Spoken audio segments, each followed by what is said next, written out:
Hello everyone, I'm Dr. Sneha, and today we'll be discussing briefly on everything that can be possibly asked from beta HCG, a very important hormone in OBGYN.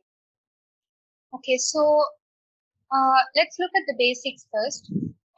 For a patient with a regular 28-day cycle, you expect the ovulation to occur on the 14th day.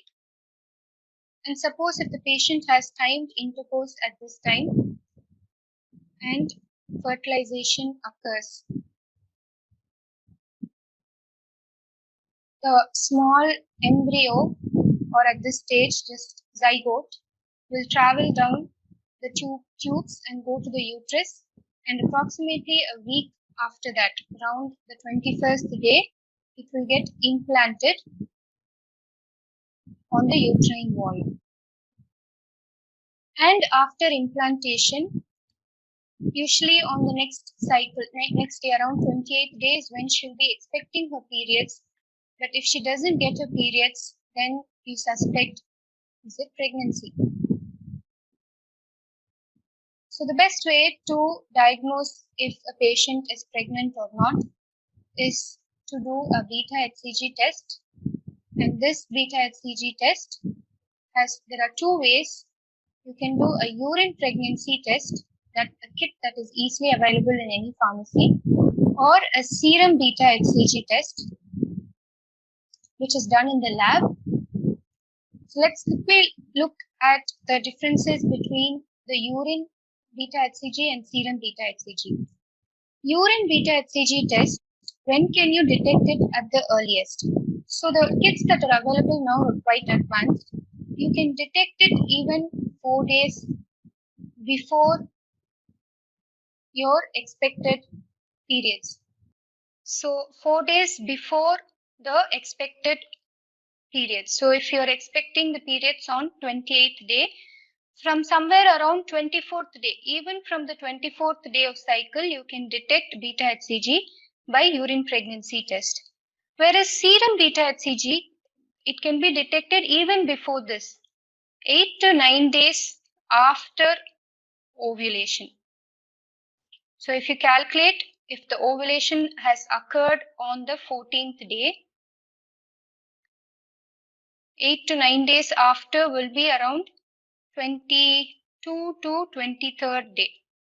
So if you notice, it is a few days after the implantation that has happened on the 21st day, because only after implantation the chorionic villi will be attached to the underlying surface, and this is what produces the beta HCG. This is the concept behind that.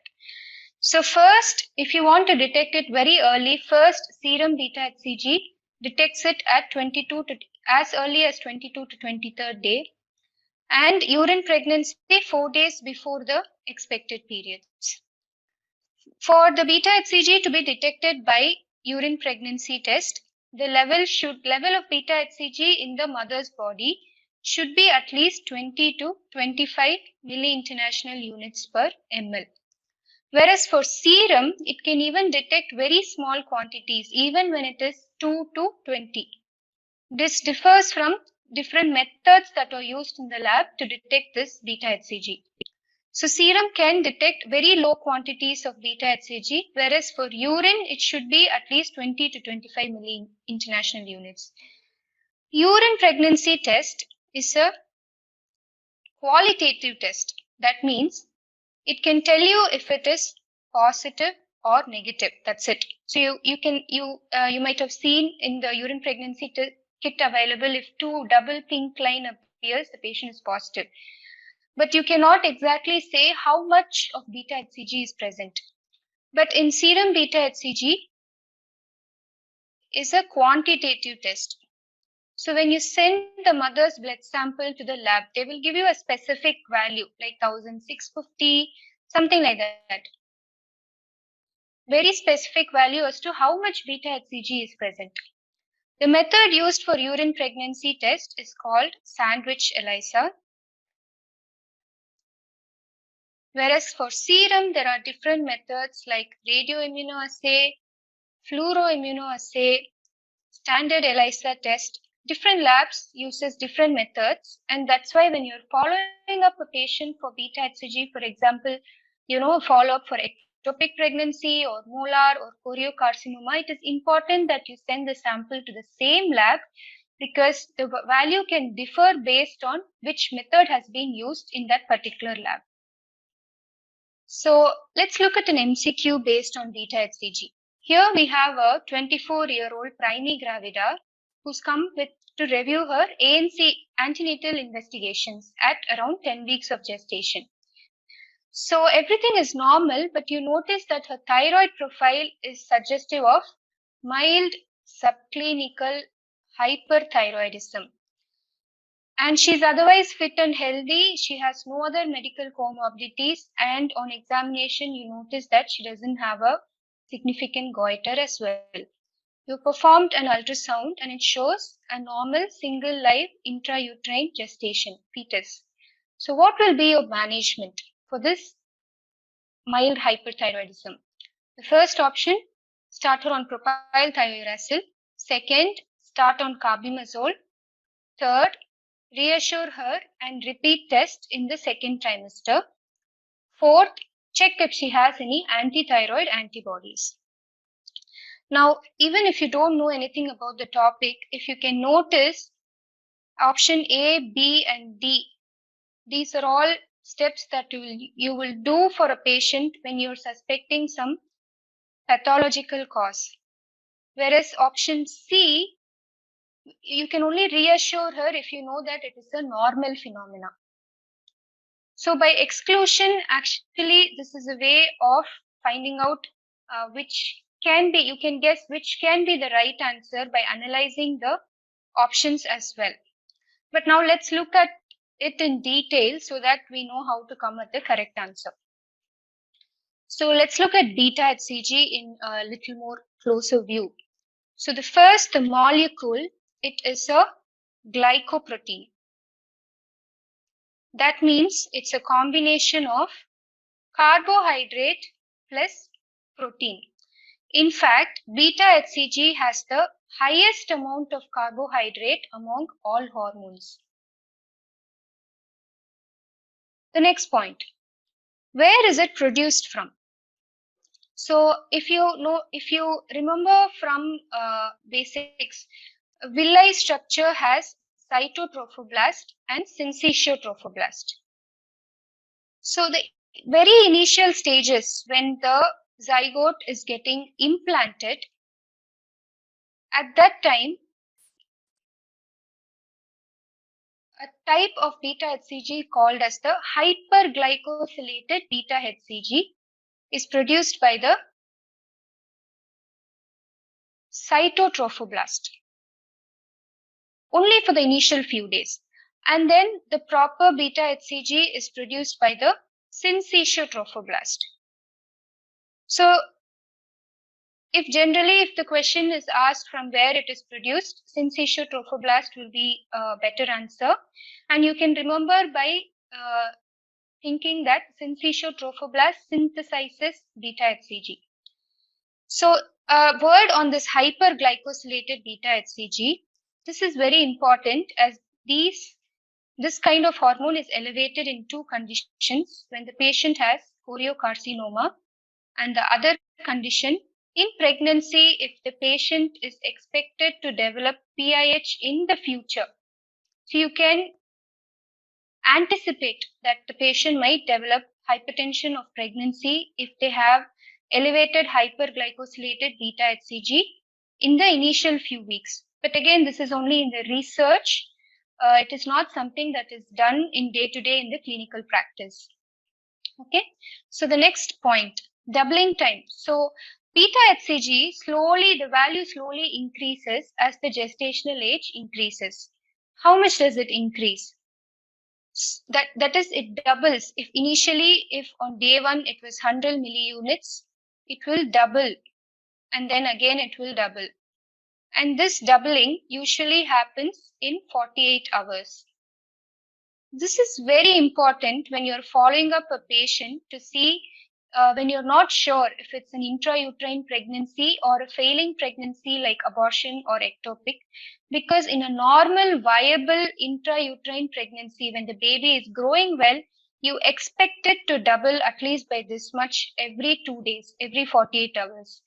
Whereas if the patient has a failing pregnancy like an ectopic or abortion, the value will be slightly less than this. Like for example, 100 will not become 200, it might be somewhere around 120 to 150. And that gives you a hint that probably this is not a healthy baby or a viable intrauterine pregnancy. So let's see how beta HCG values increase during different gestation age. So the x-axis is the gestational age. Let's take this as 10 weeks and this as 16 weeks because those are the two important landmarks. And the y-axis is the beta HCG levels. Now beta HCG level slowly increases and peaks at 10 weeks. After that, it slowly starts declining till 16 weeks. And after 16 weeks, it maintains a plateaued value, a particular value that is maintained till delivery of the patient. So remember, at 10 weeks, it peaks. It's at the maximum level. And the maximum level, you can expect it to be somewhere around 50,000 to 1 lakh milli-international units per ml. And at 16 weeks, it slowly starts decreasing. At 16 weeks, it starts plateauing. So again, this is an important graph. It can come as a pictorial question. All other hormones in pregnancy in comparison to beta HCG will have a rising trend as the gestational age increases. Everything increases as the gestational age increases. Beta HCG is the only hormone that has a peak like this and then it plateaus. Okay. So next, let's look at the structure of beta HCG. Very favorite question. So there is an alpha and a beta particle for beta HCG. So the alpha part of beta HCG resembles in structures to three other hormones that is produced by the anterior pituitary, the LH, TSH, and FSH. Now this is the basis behind beta HCG having other effects, other unexpected effects on the mother's body than its routine action of supporting the pregnancy. The beta subunit is unique to the beta HCG, but the alpha subunit has a similarity to all of these three hormones. Now, let's look at the functions of beta HCG. First, so this is the corpus luteal cyst. In a normal patient, non-pregnant patient, we know that LH stimulates the corpus luteal cyst and this in turn produces progesterone. But eventually the levels of LH starts falling and so the progesterone also starts falling and this leads to menstruation. In pregnancy also the level of LH will start falling gradually, in which case progesterone will also start falling and this can cause abortions and miscarriages. Progesterone is a very important hormone in maintaining pregnancy, as we all know. So what you want is the progesterone level to be maintained. So now the beta HCG comes to rescue. Because LH and HCG, beta HCG has similar structure, now the beta HCG will act on the corpus luteal cyst on a receptor called as the LH beta HCG receptor. There's a receptor called LH beta HCG receptor. So the beta HCG will bind to this receptor and this will produce increased progesterone levels, which is what they require in a healthy pregnancy. Corpus luteal cyst will produce progesterone till the 7th week of gestational age. From 7th to 10th week, both corpus luteal cyst and placenta will produce the progesterone. After the 10th week, the placenta will completely take over the production of progesterone and the corpus luteum will eventually die. This is also an important information because for some reason, if the patient undergoes removal of corpus luteal cyst, for example, if she comes with an ovarian torsion and you're not able to save the cyst, the corpus luteal cyst, and you need to remove corpus luteal cyst, and the patient is pregnant and she's less than 7 weeks, the progesterone will not be produced and it might lead to abortion. So in which case you'll have to give progesterone externally as injections to support the pregnancy. This is one important clinical point. Okay. The second action, this is a fetal testis, baby's testis. Okay. So in adult patients, we know that LH acts on the Leydig cells of the testis to produce testosterone. In babies, the pituitary of the baby is not developed enough to produce this LH hormone. So again, beta-HCG comes to the rescue. Beta-HCG again acts on the same receptor, LH beta-HCG receptors on the male baby's fetal testis, and it will produce testosterone. Very important in the genital differentiation, initial few days in the male fetus. Okay. The third important function is, as we already saw, it has a similar structure to the thyroid stimulating hormone as well.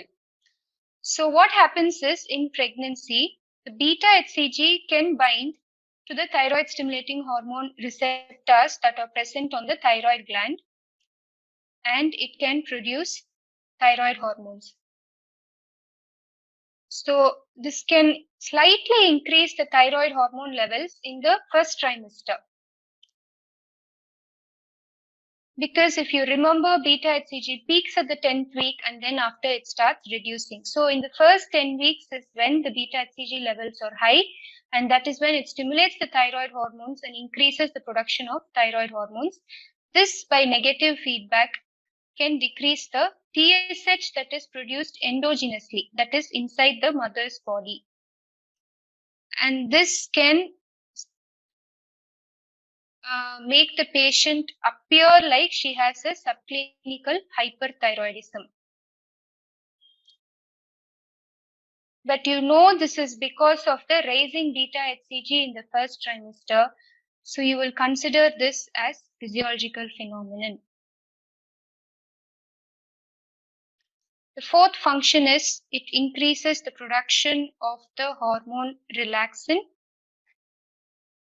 from the placenta. So now coming back to the MCQ again, mild hyperthyroidism, no other comorbidity, single live intrauterine fetus, and these are the options. So from our previous discussions, you will know that this will be the answer. Reassure her and repeat test in the second trimester.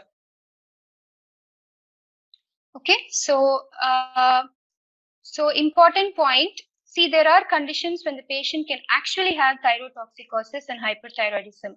In case if it is physiological, TSH level will be in the low normal ranges. It will not be very evidently low. And free T4 and total T4 level will be increased. So if there is a gross change in the TSH level and gross change in T3, T4, and the patient has obvious clinical features of hyperthyroidism and visible goiter, you will need to definitely evaluate her and start her on some hyperthyroid medication.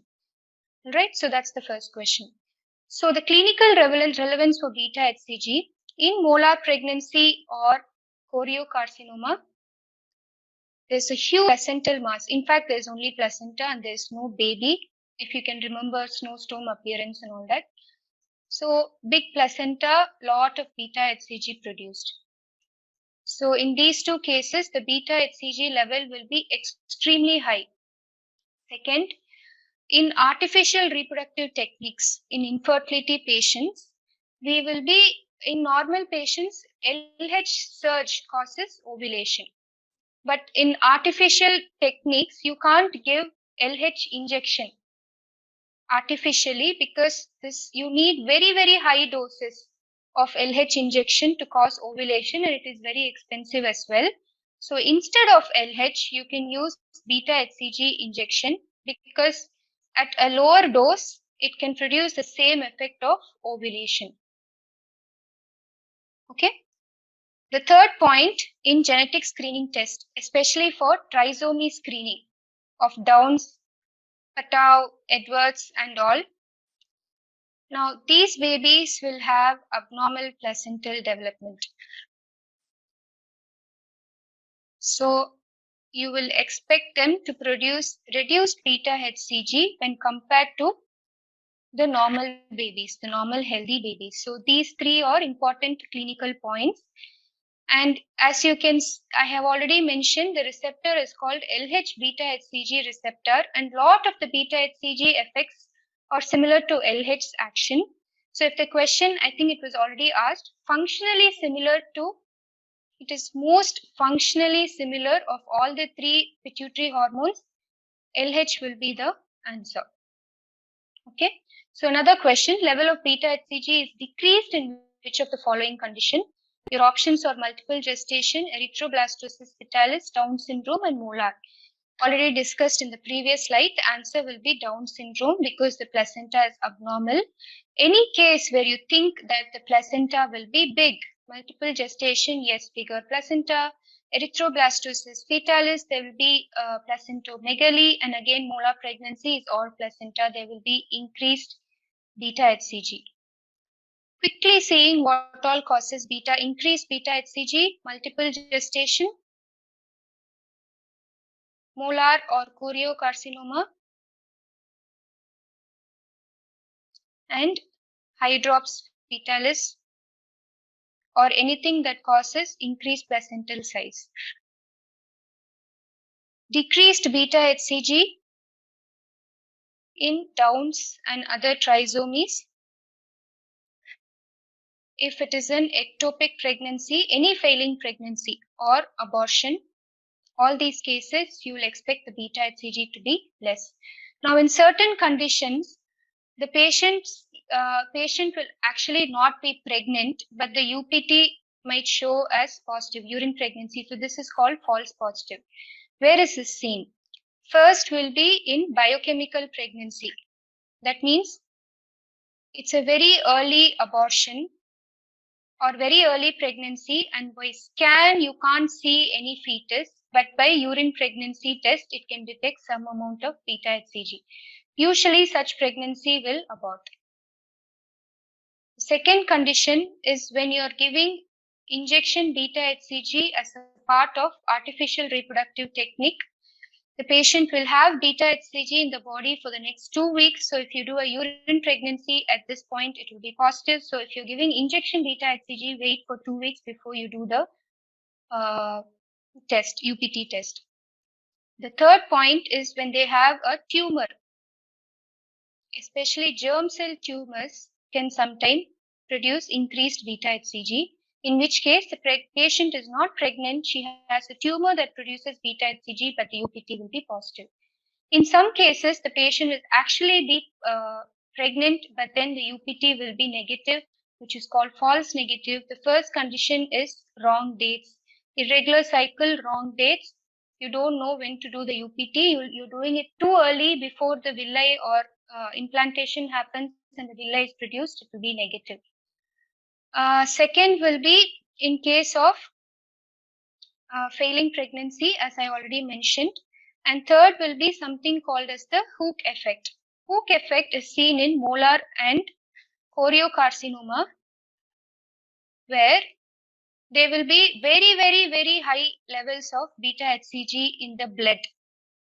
And a simple normal urine kit, it will be too much for it to process this very high level of beta HCG, and it will not show a correct result, and there will be only one pink line. So that is called as the hook effect. Okay. So that ends today's discussion on beta HCG. Hope that was useful. Thank you very much. Best training, peaceful environment, PG medical entrance exam preparation were my expectations. I got them at Speed Medical Village in Kanchipuram. Today, I am a PG topper. Speed Medical Village, a unique eco-friendly campus dedicated for PG preparation. Speed Medical Institute, a complete solution for medical education.